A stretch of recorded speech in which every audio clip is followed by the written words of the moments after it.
ඉතින් රාජපක්ෂ මේක තමයි ප්‍රශ්නේ. ඔයාලට සීමාවක් නැති එක තමයි ප්‍රශ්නේ. ඔයාගේ බලය පිළිබඳව ඔයාලට සීමාවක් නැහැ. හොරකමේ සීමාවක් නැහැ. පෞල් පාලනය ව්‍යාප්ත කිරීමේ කොයි පෞල් පාලන සීමාවක් තිබෙන්නේ? මීට කලින් මෙහෙම පෞල ඇතිතරමට යොදවන එකේ සීමාවක් තියෙනවා. කෙලවරක් නැහැනේ.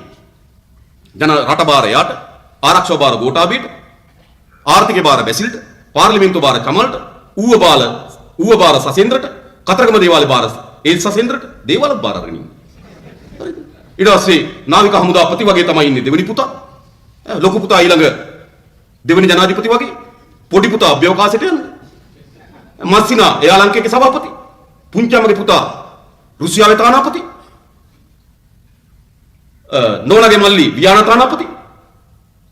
ඇමරිකාවේ තමගේ ඥාතිය තානාපති දැන් අයින් කරලා තියෙන ගෙයක් විකුණලා. ඇමරිකාවේ ඉන්නකොට තානාපති ගේ විකුණලා. දැන් අහුවෙලා ඒක. මොකද වෙලා තියෙන්නේ? ඉතින් රාජපක්ෂ මහත්තයාට සීමාවක් නැහැ.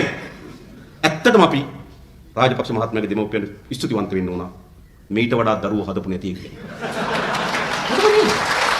කොතනද මේක තියෙන්නේ? ඒකට සීමාවක් නැහැ. ඒක තමයි අපි දන්නවා.